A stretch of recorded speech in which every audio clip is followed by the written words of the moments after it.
Ain't nothing like a nigga fresh out of Brooklyn bringing you out of retirement to make you remember exactly what the hell you supposed to be doing. It's so much discourse, it's so much rhetoric, but you know what? Of course, S. Carter done brought motherfuckers to the front for a conversation, a couple lashings, a couple whacks, a couple bars on a freestyle. Thugs with your thumbs again. Everybody think they're the ones insane. You're no maniac. Watch y'all saniac in my presence, nigga, shrink. I need a new therapist. This shit is not working. I'm truly on the brink. Y'all better not encourage him. Y'all don't want me to think these thoughts that I think. That nut ass nigga still stuttering. That chatty patty down on his luck again. Quest introducing me to Jaguar. I don't know why I still fuck with him.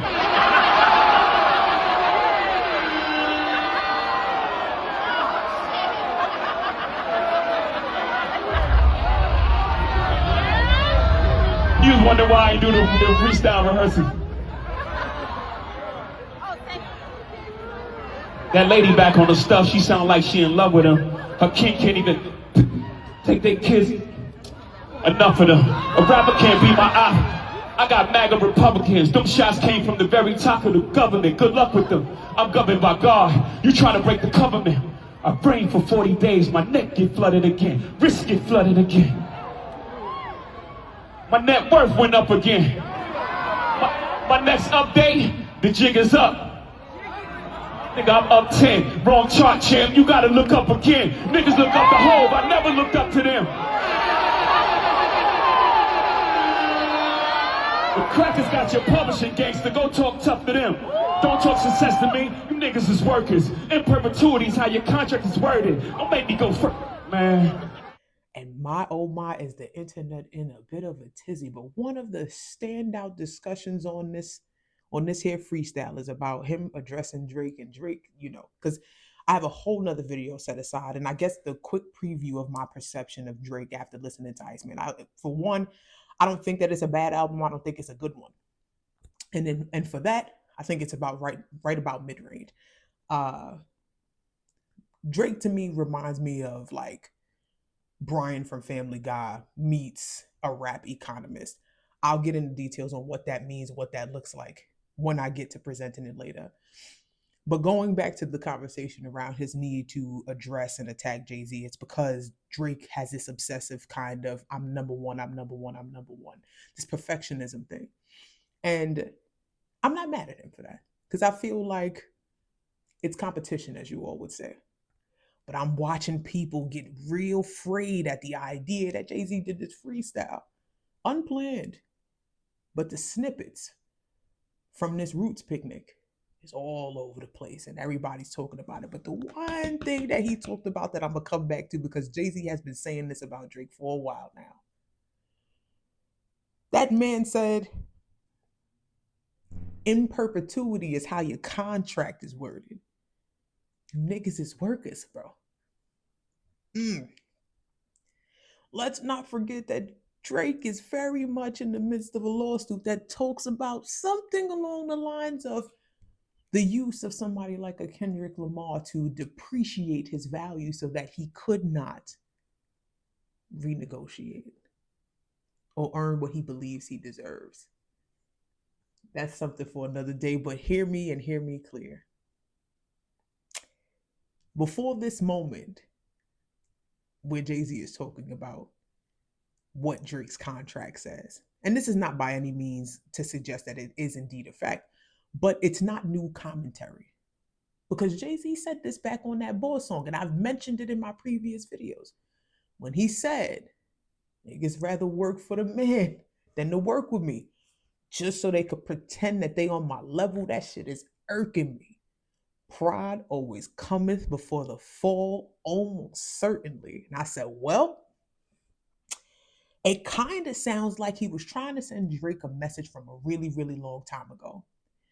Do not let your pride become the onset of your downfall. And this, again, there's no way to know what's going to happen to Drake, but I know that he's in a complicated situation as far as leveraging his record deal and all this other stuff. That's a whole nother thing. Not to mention Jay-Z was talking about, you talking gangster, The crackers own your publishing. Talk tough to them. I said, hold on now.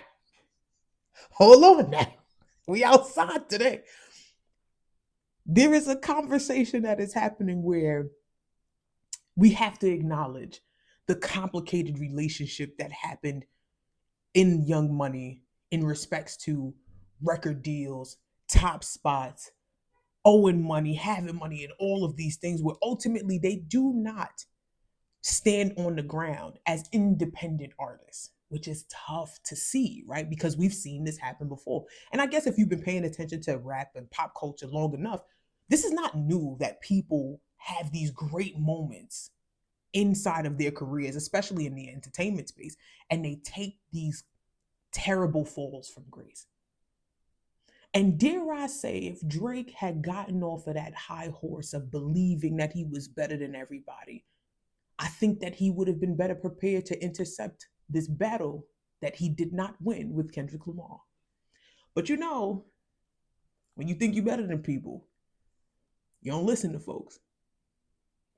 Even if you are a person that don't like Jay-Z, because again, that's your taste. You could not like what you want to like, and so that's I'm not here to convince you.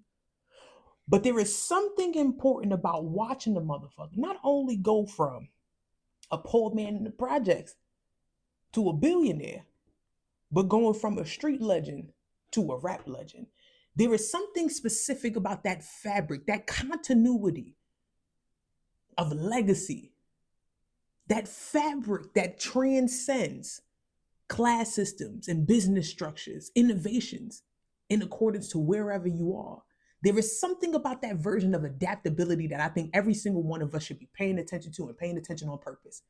Because there are way too many of us that don't shift from poverty or a negative net worth to any kind of accumulation of wealth. This is something that we should be paying attention to. So all that, when son was like, oh, I don't need the dinner because y'all can't teach me nothing anyway.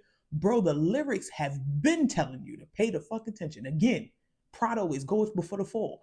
Had Drake been paying attention when 21 Savage told him on the phone, said, bro, you don't have nothing to gain getting into this back and forth with this nigga. He told him, he said, listen, when he did the interview with Big Bang, he said, listen to me, bro. He said, Cole and Kendrick are rap darlings. These is niggas that the culture will not let fall to nothing. He said, it's not worth it. And what that nigga Drake said, he said, nah, I feel like he tested me. I feel like he trying to test my capacity. That pride came before the fall.